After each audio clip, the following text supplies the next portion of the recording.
Good morning. Welcome. We're glad to see everyone here this morning, just to come together and to be together, to worship the Lord, to pray together, to encourage one another. It's an awesome thing to be able to do. So we're so glad for those of you who made it here this morning. For those of you who are unable to be here today but are watching online, we are also glad that you are able to be part of what we're doing. Through that, it's encourage you to be here. But we're glad that you're able to check in and just be in flow with what's happening here this morning or in week to week. Let's dive in today. We're going to turn to Mark chapter 13. We're going to look at the whole book today. We haven't been doing that so far in this series, and I don't think we'll do it again in the rest of the series. But that's what we're doing today, and hopefully you got the text. If you don't get the text alerts, let me know so that we can make sure you get added to that list. We have, I sent out a text this week saying, hey, we're not going to be able to read every part of this text this week. We're just going to be able to highlight it. So why don't you read the chapter 13 before coming to church? So hopefully you were able to do that. If you weren't able to do that, read it after this afternoon or sometime this week. If you're watching online, you can pause it, read it, and then dive in. That's a cool thing about watching it online, I guess. But however, let's just kind of get into the story here. Jesus' disciples, they're leaving Jerusalem. They're walking to the outskirts, to the Mount of Olives, actually, is where they're headed. And as they're walking, the disciples, a couple make some comments about these wonderful, beautiful buildings, specifically referring to the temple, I believe, and just this great city. And Jesus, and I love that story because it's just this real side of Jesus, walking with the disciples, talking about stuff, pointing out things that are there, that are beautiful. Same sorts of stuff we do as we're on vacation, as we're driving, whatever, walking down the street, we notice something, we'll point it out to our friends. Jesus' response is different than what one of your or I response would be driving down the street and someone pointing to a building or to a beautiful tree or a sunset or something that we're seeing. Jesus' response was to prophesy, to say what's going to happen. He says that these are going to be knocked down. There won't be a stone on top of another stone. It's just all going to crumble to the ground at some point. And eventually, about 40 years later, that's exactly what happens. Roman troops led by General Titus destroyed Jerusalem and the temple. I actually have a picture here I'd like to show you. I don't know how well you can see that on the video, even here, but you can see this kind of wall and all these big rocks. And this picture doesn't do it justice. These rocks they're massive, huge rocks. And they're all along this part of this wall. And Michelle and I got the opportunity to be in Jerusalem this last year, and we took those pictures. That wall that you're looking at is actually the base foundation of the temple. And those rocks that you see are the walls of the temple that have been cast down, pushed down, and there's piles of them all over, an incredible sight. And that is what Jesus was prophesying about. That is what he was looking at. And then a little bit later on in that day, while Jesus is at the Mount of Olives, which across from the temple, we're told, that Peter, James, and John, and Andrew ask him when this will take place. And he's told them it's going to be toppled. They want to know when. I wanted to show a picture of that as well. That is the Dome of the Rock. It's not a Jewish thing. It is in the location, though, of where the temple was. And when we took this picture, we're on the road, parked off the side, overlooking Jerusalem and overlooking the temple, where their temple would have been, where it was. And we're at the base of the Mount Olives. We were about to go into the Mount of Olives and check that out. And so that's what you're seeing in that picture behind us. So this is where this story kind of takes place, is from this location. And it's somewhere in that vicinity anyhow. And Jesus is sitting across from the temple, and he's overlooking Jerusalem, and he's seeing that type of thing. Is these two conversations that set up this whole chapter, which Jesus teaches us about the signs of the end age. This is the longest response that Jesus has to any question that he's been asked, at least recorded in the book of Mark as we've gone through it. His longest thing is about future in a sense, but as we're going to see, it's not just future, it's about right now for the disciples and for us, even as readers thousands of years later. This is talking about all the end times things, and we could easily sit down and dissect this and talk through it and look at all the different things. We could go back to the book of Daniel and look at his prophecies. We can look at Revelations, John's prophecies, and tie this all together to Jesus' prophecies as they look forward and how they connect. And we're not going to take that time. We're just going to kind of go through this quickly, highlighting it this morning. However, I love what God is up to. And I love it when I get clued in, because I don't always get clued in. A little over a year and a half ago, I would guess, I was praying about what are we going to do this next year? What does the Lord want us to talk about and to study and to discuss together? And through that prayer time and some reading and just some different things, I really felt impressed that we should work through the New Testament together as a church body. So that's why I've been asking everyone, hey, read 5 chapters a week. And then on the following Wednesday, we'll discuss those 5 chapters, bring your questions, bring your comments, the things you notice, your highlights. And then we do that for the year. And so we did that, and we took a month off in June, which we do from time to time. Not every summer do we take Wednesday nights off for June, but this year is one of those years. And so we are now getting ready to begin Revelations. In fact, on Wednesday night, we will be reading through the Revelations, the whole book. In chapter 1, verse 3, it tells us, blessed is he who reads this to the church, and blessed is he who hears it and applies it to his life or obeys these words. And so I thought, hey, we are starting Revelations. Let's do that. Let's just read the book together. We're not going to comment and discuss and try to figure it out. We're going to hold that off to the following week. And I just think it's great how that dovetails, because at the same time that I was praying about what we're going to do for Wednesday nights, I was also praying about for Sunday mornings. And I really felt led to do one of the Gospels.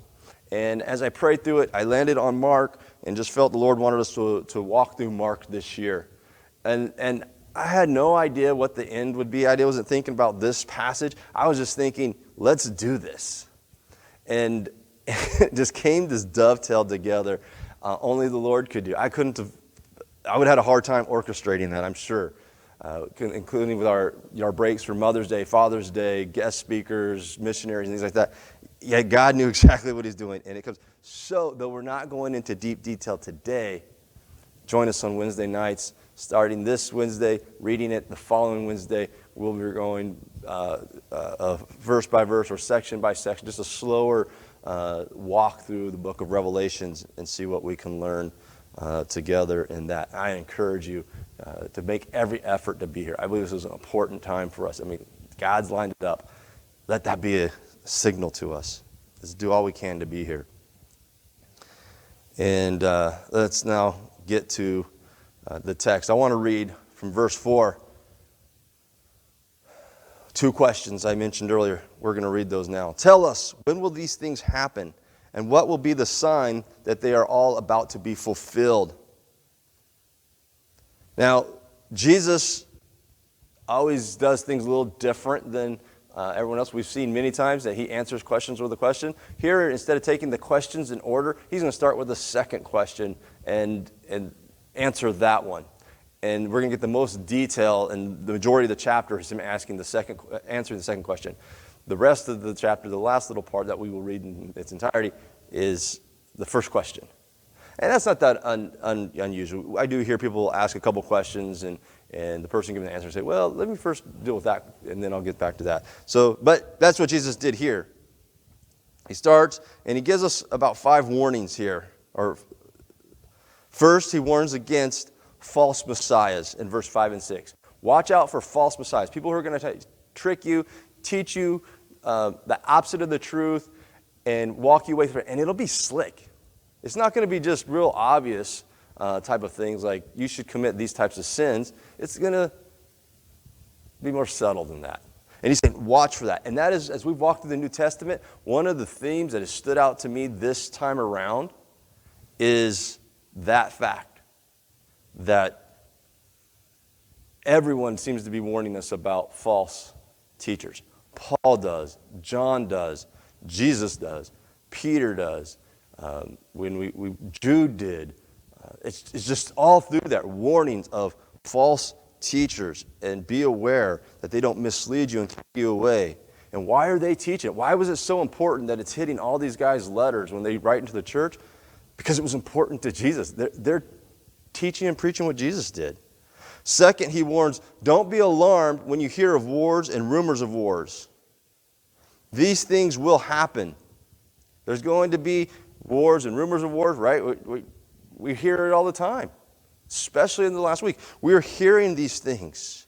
We hear about natural disasters as he talks about earthquakes and famines, dealing with hurricanes, right? We deal with our fires season every year. Those are not what he necessarily mentions here, but there's natural disasters and things that are going on around our world. And so you might ask this question like I've asked, how is this about end times? These sorts of things were happening before Jesus was on earth. These things were happening while Jesus was here on earth. These things continue to happen after Jesus' resurrection and he ascends to heaven. It continues to happen till this day. So, well, a little secret, a little hint to the end of the message. Hey, you need to be prepared, you need to be ready now. Because it's going to be kind of like now when the end comes. Correctly, living your life for God. But he does explain this a little bit more when you get to verse 8. He says, these are the beginning of birth pains. Now, what happens with birth pains? Well, you start having that first contraction. And from my understanding, the first contraction isn't near as painful and attention-grabbing as the final contractions. I haven't personally experienced, but that is my understanding.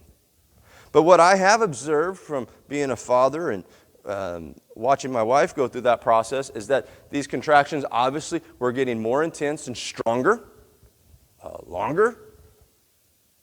But then there would be a time of relaxation, not contracting, a calm, get your breath. But then they would come back up stronger and longer, and then the breaks in between got closer and closer. Until eventually, you're with each one going, is this going to be the one? Is this the one that is going to push the baby out? Is this the one? And then eventually, it is the one. And so Jesus is comparing, hey, the world's going to continue going on like this, and all of these big, huge things, these big earth, they're going to be contractions. They're going to be birth pains. And I think throughout history, we're having these birth pains. We're going through them right now. 2020 was, I believe, a birth pain. It was a contraction.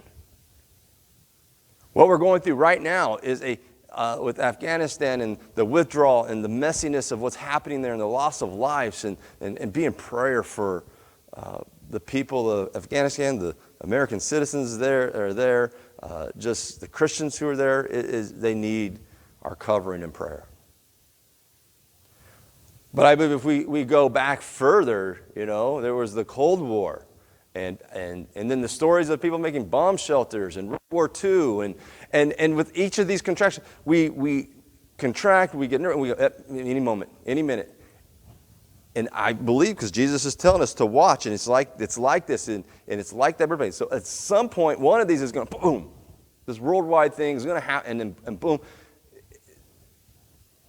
we're into that next phase. Because Jesus warns us of that. So, with that said, we keep being prepared, being ready, doing what the Lord has called us to do and living for Him.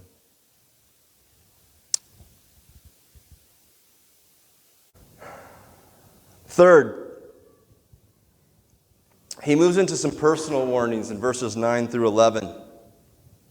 He warns that they will be handed over to councils and flogged. He warns that the gospel must continue to be taught even on trials in verse 11. He tells them, don't worry what to say, but the Holy Spirit will speak through you. Opposition will not only come through official channels, but through personal relationships. He tells them that brothers will turn on brothers and children on parents, even to the point of having them put to death. But he who stands firm to the end will be saved, in verse 13. The saved one will experience God's salvation in its formal glorification. Now these things happen to the apostles. We've heard the stories. I think of Peter and John as they're going to worship the Lord, and they see at the gate beautiful, a man laying there who's been there his whole life basically begging. And they heal him. But it stirs a crowd. And that crowd gets the attention of some of the Sadducee leaders, and they arrest them and they bring them in and they try them, and they want to kill them, but they realize they can't, that will start a riot, so they just beat them a little bit and tell them not to preach in the name of Jesus, and they say, we can't not preach what God tells us to do. We have to listen to God more than you. And so that's what they do. And in that story of one of them, if it's not that one, I think it's that same story. It says that Peter is filled with the Spirit. And he's filled with the Spirit again, not that it's different from the day of Pentecost, but he's filled with the Spirit again to share what he's supposed to share. So we see the fulfillment of these things in those. So we're starting to get this feel that this is about now.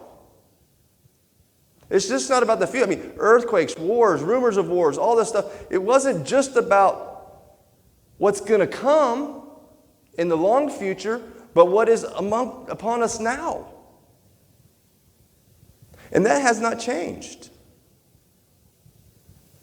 Has it? We were just pulling out of a war that has been uglier in the last week than it has been in the last 5 years there. As we're out of it. It's amongst us. Now in America, it's been great for Christians. But in other places in the world, such as China, the church is all underground. But if it's found out, there's prison and death and all sorts of crazy stuff. Very similar to what the disciples and the apostles and the early church was experiencing. There was a great growth of the church in this time. And lots of people coming, but it was also persecuted. And we look around America, and we look at the church, and we go, oh, we're fading. The church is kind of dying. But that's in America. There are revivals around the world that are breaking out, where tons of people are coming to Christ. There's still this powerful thing of the movement of Christ, of people coming to the Lord. And so there's this blend of all of this stuff. So Jesus is, yes, because he talks about the glory coming and watching and all being put in place, about the future that still hasn't come. But he was talking about also what's happening in that day. Be ready. Be prepared. These things are amongst you now.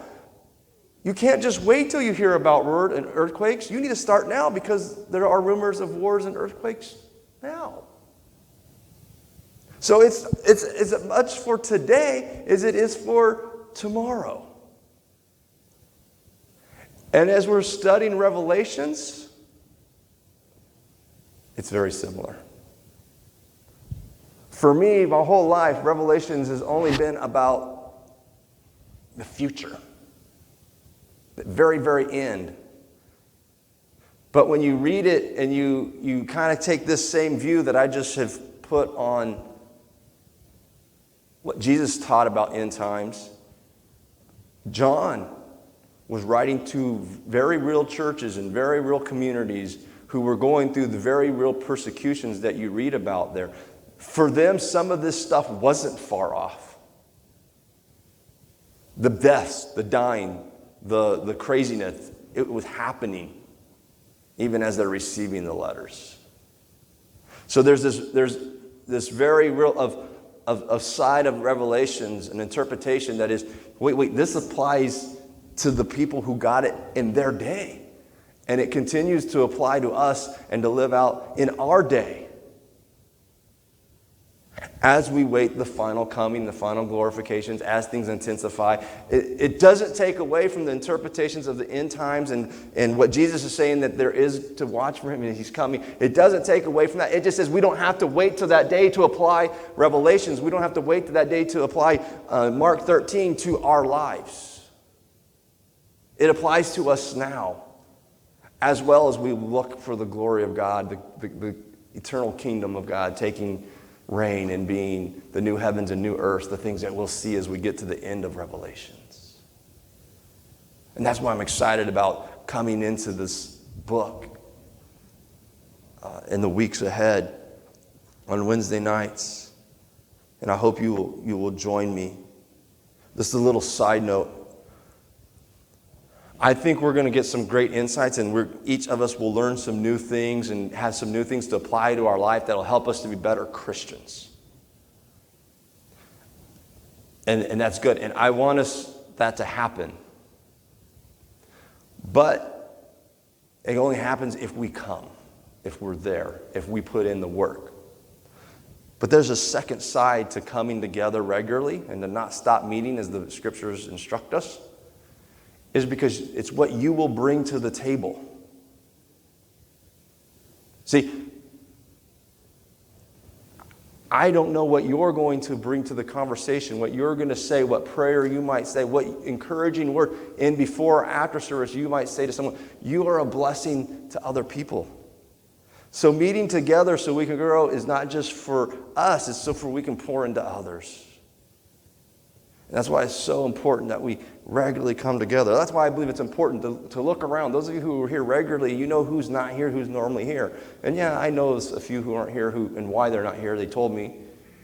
But there are others and that we would all reach out and, hey, we missed you. We wish you were there, because we could have gleaned from them as they can glean from us. And that's just a side note of why I hope we would all come together regularly. Not just in our bigger setting, but also as Wednesday night is a smaller setting, typically. But let's turn it into a bigger setting.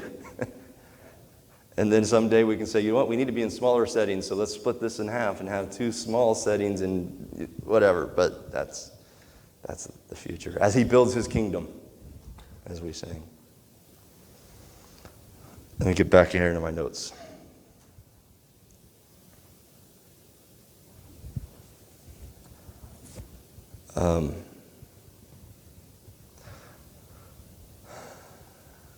So the details of what we just read are in view, the future and the near. So these near tribulations foreshadow the far tribulations, the end time. And that makes a lot of sense to me, because that's what the Old Testament did a lot. The sacrificial system was a foreshadow of the sacrifice of Christ. So much of the stuff that took place in the Old Testament was a foreshadow of what was to come in the New Testament. So it makes sense that God would foreshadow stuff that's happening in the near and the now for what's going to come in the future.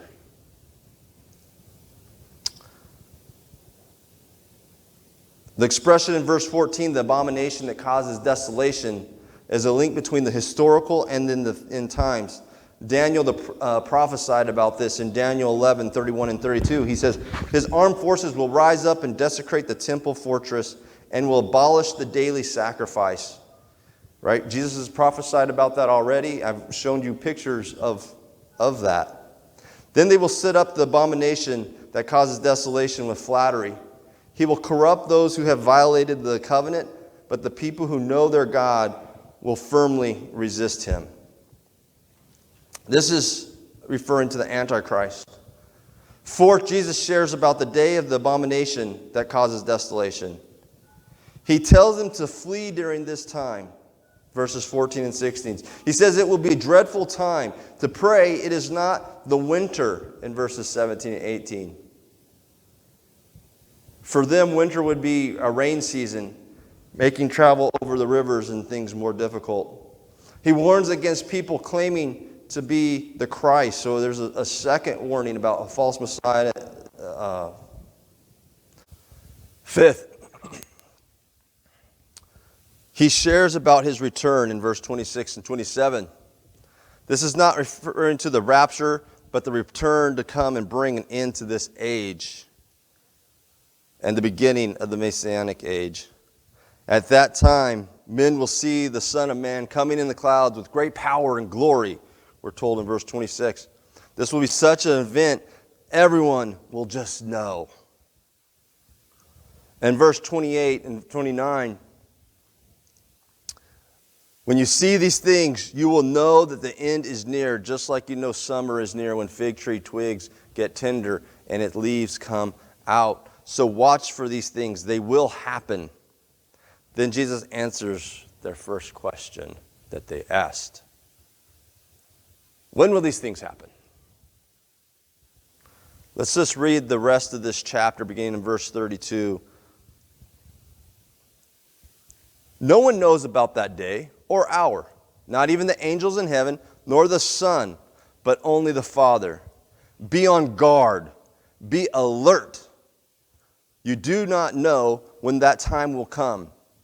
It's like a man going away. He leaves his house and puts his servants in charge, each with his assigned task, and he tells the one at the door to keep watch. Therefore, keep watch, because you do not know when the owner of the house will come back, whether it is the evening or at midnight, or when the rooster crows or at dawn. If he comes suddenly, do not let him find you sleeping. What I say to you, I say to everyone, watch. Watch. This last word of this chapter, watch, sums up the whole chapter of what we should do. It gives us the application. Let's put it that way. To watch. Because he can be here any moment. Watch. Now, the rest of that chapter, what the chapter is telling us is we need to be ready, right? And to watch. Be ready and watch. When I have company over, I often clean up my house and my kitchen and my living room, whatever, pretty last minute for a couple reasons. One, if I do it too soon, it just gets destroyed again, right? The second reason is because we're just busy.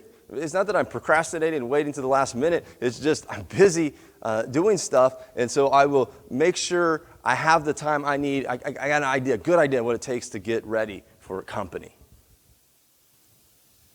And so I know when the company's coming. I have a time. I have a target. So I can kind of wait to the last minute and be okay.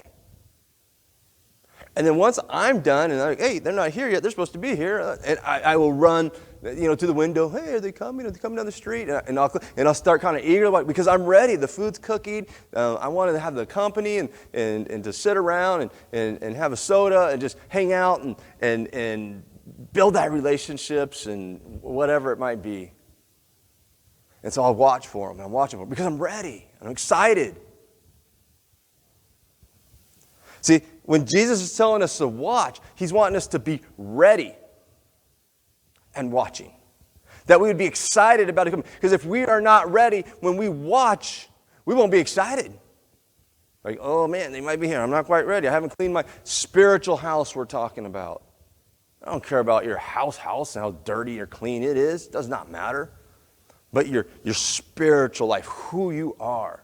Are you following Jesus? Are you living in obedience? We've said this many times throughout this series and throughout the reading of the New Testament on Wednesday nights. We've said this many, many times that the Bible's very clear that being ready means that we put our faith in Jesus and we believe in him. That's really what gets us saved.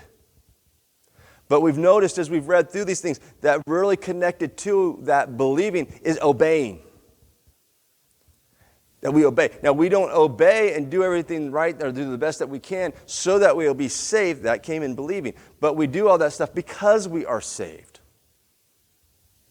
Right? We show our love. We show that we believe, not only to the Lord, but to other people.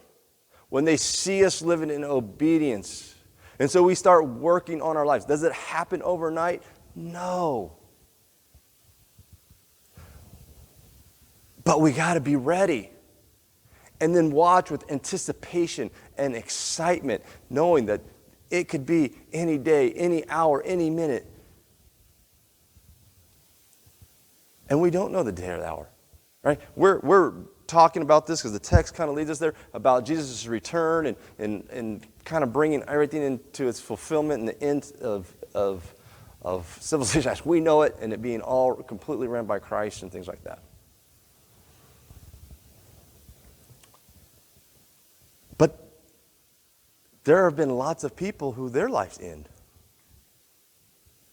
has ended before that time has come. That might be the case for me and you. Some of us on our way home today, God could decide that's your last breath. Were you ready? Are you ready? We've got to be ready. We have to take care of our spiritual house. We need to be putting things in order, doing the best that we can to get rid of the bad stuff and bring in the good stuff, living the lives that show God's love to other people. They will know that we belong to Him because of our love for one another. That's what we're told. Jesus tells us, John tells us, this will be known by others. They'll recognize that we belong to Him because of our love for one another. Well, what is the greatest commandment that God gave us, or Jesus gave us when He was here? Love the Lord your God with all your soul and mind. And then He didn't stop there. He said, and the second is to love your neighbor as yourself. Are we loving? Are we showing? Are we living in obedience and an example so other people can know and be watching and be ready in anticipation of this wonderful gathering with the Lord? This morning, that's our challenge. Be ready and watch. Be ready and watch. Let's pray. Dear Heavenly Father, we thank you so much for all that you do for us, all that you have done for us. You have showed us how to be prepared. You showed us what we need to have done so that we can watch with excitement. We can sit at the window and wait and watch, and we can see the things and anticipate being with you for eternity. And Lord, I thank you for that. And I thank you that just for a simple prayer of putting our faith and believing in you and asking forgiveness gets us ready. And then it's a journey of lifetime spending, working on continuing being prepared. And your grace covers that part of us and in that journey. So we are prepared at belief. And so I thank you for that. But Lord, help me to continue being more and more like you, showing your love more and more to people so that others can be drawn to you. Give us your spirit and the boldness to share that. Before I close the prayer, I just want to encourage you, if you're here this morning and you have never really prepared your life, you need to get ready. I want to, in this last moment of our prayer, to say a very similar prayer to what I just prayed. Lord, I believe in Jesus. I believe He died on the cross. He rose from the dead. I believe in Him. Forgive me my sins. And then you're prepared. You are ready. And then there's a journey, and we want to walk with you on that journey and help you and encourage you to become more like Him. And the same if you're online watching, just say a simple prayer right there in your room when you're driving or wherever you might be. A prayer of being ready. And so, Lord, I pray for my friends who are maybe making that prayer in their hearts right now for the first time. Lord, what an exciting day it is for them and for us as we celebrate with them their decision. And I pray that they would come to know you and to put their whole trust and faith in you and to live for you and to learn to live and to be obedient out of the response of being saved by their belief. And Lord, may we come alongside them and encourage them and to help them. In Jesus' name we pray. Amen. Hey, if that was you that made the decision, let someone know. Someone here that you came with, come and talk to me. You can send an email through the church website, rialtofirst.com. You can get our information there. You can send me an email or call the church or something, get in contact with us. Show up on Wednesday night and start hearing about Revelations with us, and let us know, and let other believers in your life know so that they can help you with that next step. Wonderful, awesome step. We're so excited, and hope to see everyone back on Wednesday night as we begin Revelations. God bless you. Have a great week.